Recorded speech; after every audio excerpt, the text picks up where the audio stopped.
We're wired for beauty, aren't we? That undeniable pull we feel towards something that just pleases our senses. Mm, Whether it's, the grandeur of a historic building or the sleek lines of a modern design, or even those intricate patterns you find in nature. But definitely. what if this primal attraction, this deep human desire for beauty, wasn't just about pleasure?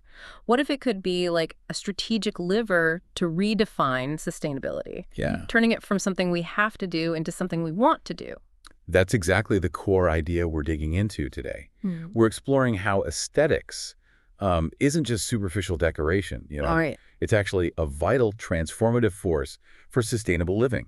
We'll unpack how beauty shapes our choices, Mhm. how it drives innovation, and maybe fosters a much deeper connection to the planet. Moving it away from obligation. Exactly. Moving sustainability from a perceived obligation to something genuinely desirable. When living sustainably feels inherently beautiful, well, it stops being a sacrifice. It becomes an aspiration. So let's unpack this powerful concept then, aesthetic influence. How much does beauty kind of subtly shape our choices and actions, often without us even realizing it? A huge amount, actually. You know how certain products just call to you? Like, Like, think about two reusable water bottles. One is plain, functional, maybe gray. yep, gets the job done. The other is sleek, stylish, maybe a vibrant color, and it's made from recycled materials. Which one are you more likely to grab every morning, to carry with you, maybe even show off a little? Right, it's that subtle aesthetic pull. Yeah, and that can actually drive sustainable habits. Precisely. Our brains are just, well, wired to respond to things like patterns, symmetry, pleasing colors. Hmm. These elements trigger positive emotions, a sense of well-being, and behavioral science has shown this can significantly influence our actions. It's not just liking a pretty object then. No, it's more about how design implicitly elevates an activity. For instance, studies have even shown people are more likely to recycle when the bins themselves are aesthetically pleasing. Really, just the bin design. Yeah. It signals that recycling isn't just a chore, Yeah. right? It's a valued contribution. It's a subtle psychological nudge. And this connection, it goes beyond just visuals. It can engage all our senses, Mhm. creating an emotional bond. Ah, okay. And that bond becomes a powerful driver of behavior.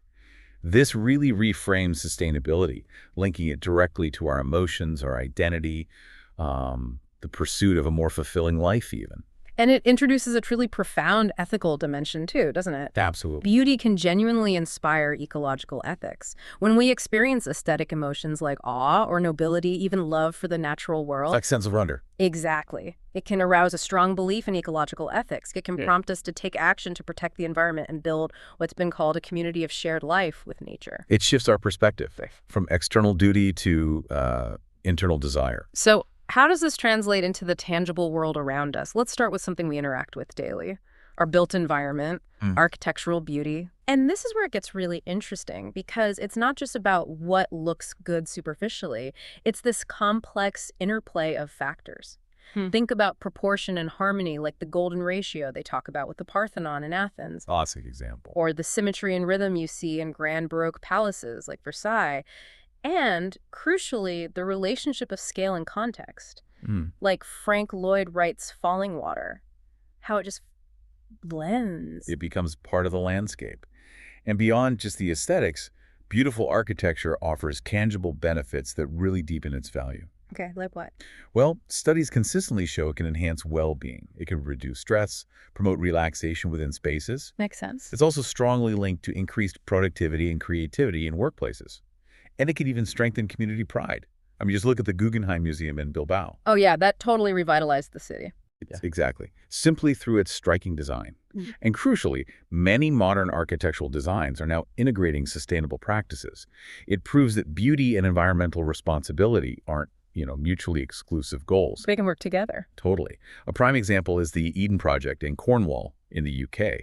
It showcases these stunning biomorphic forms, uses loads of natural light. Huh. It marries breathtaking aesthetics with cutting-edge sustainable design. That shift from obligation to aspiration in design, it's really powerful. Okay, so from the grand scale of buildings, let's zoom in. Let's talk about something equally impactful, maybe, but on a micro level.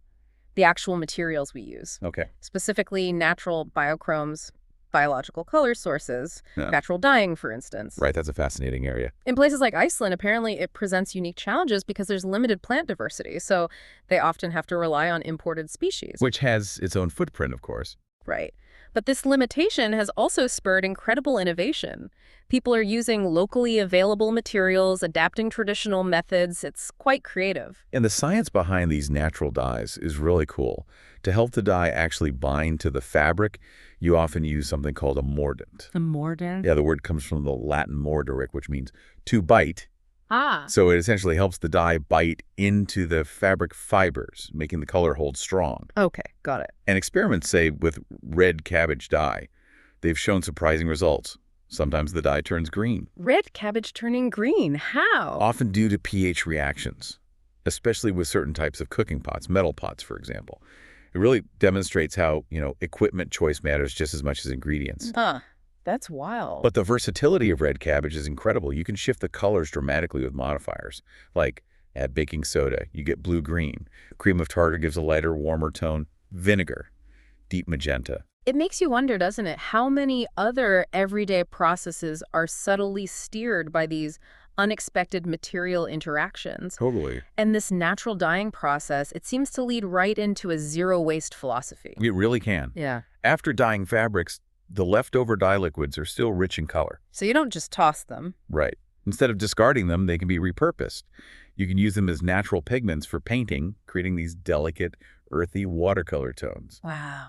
And it's truly a testament to their purely organic, biodegradable nature that these dyes have a very short shelf life. They ferment quickly, develop a strong smell. Which actually highlights how natural they are. Exactly. It's part of their character. This brings us to a compelling point about extending these principles then.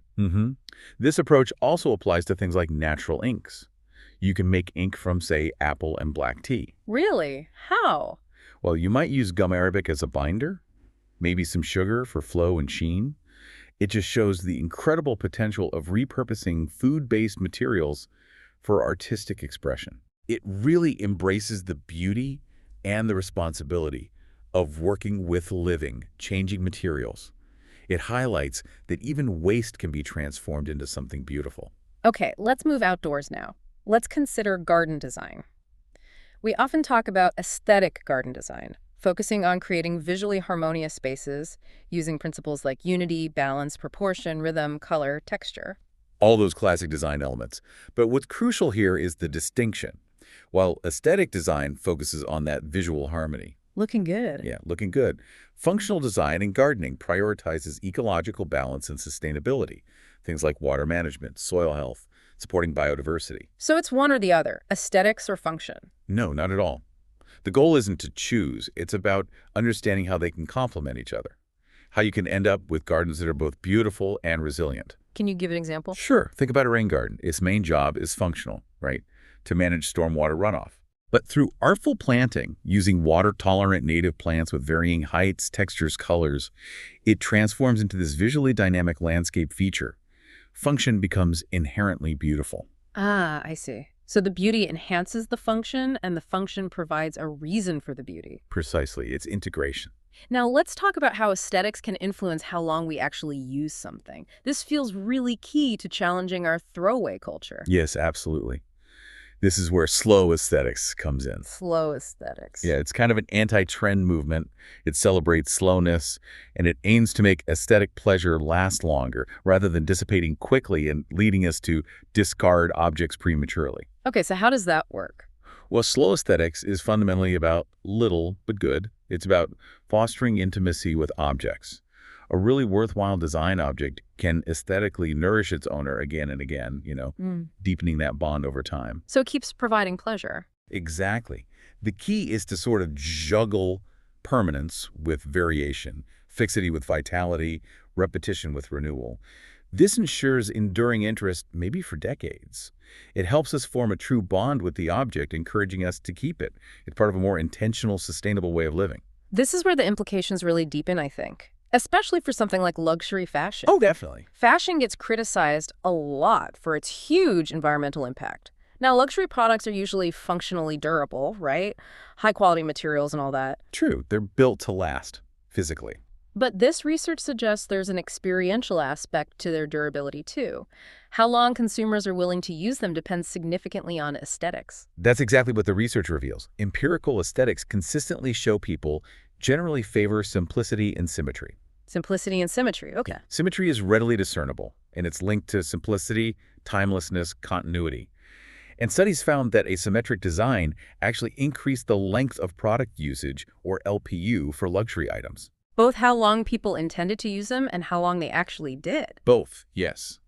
The perceived stylistic continuity of symmetrical items makes them seem less trendy and more timeless. Ah, so it's not just about being well-made. Right.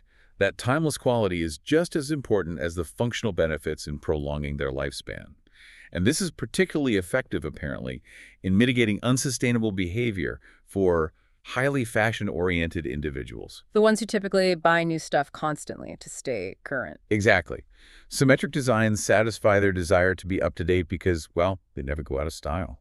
That's fascinating. The aesthetic itself encourages longevity. Precisely. Finally, let's touch on minimalism. Lots of people are drawn to minimalism not just for the practical lifestyle benefits, less stuff, less mental load, maybe financial freedom. All true. But also for the aesthetic itself, that visual calmness, the preference for clean lines. It's a powerful aesthetic pull, for sure. And it's a fascinating paradox, isn't it? The aesthetic attraction of minimalism can lead to significant practical, sustainable benefits. Right. Now, the classic minimalist aesthetic, that very stark look, might not be for everyone. And some people find balance by having less stuff overall, but still displaying a few carefully chosen, beautiful items, things that serve as visual anchor points. So it's not necessarily about having nothing visible. Not always. Mm. The core is finding what works for you, finding your way to reduce visual clutter and mental load, striking that personal balance between decluttering your life and still enriching your space aesthetically. Yeah. This really highlights the personal negotiation, doesn't it, between living sustainably and finding what resonates aesthetically. Because, as the saying goes, beauty is in the eye of the beholder. So wrapping this up, what does this all mean for you listening? We've taken a pretty deep dive here into how beauty isn't just a nice to have. Far from it. It seems to be a powerful, even ethical force for sustainability across architecture, fashion, even our everyday objects.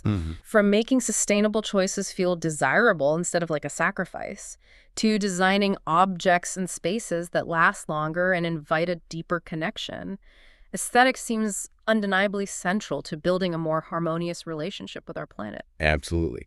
So let me leave you with a provocative thought to mull over. If aesthetic engagement really allows us to appreciate the inherent worth of the natural world, right, and if it motivates us towards conscious consumption and ecological stewardship, what new forms of beauty might we discover or even create when we intentionally prioritize sustainability in every design and every choice we make? That's a great question. What beauty can you find or maybe create through more sustainable actions in your own life?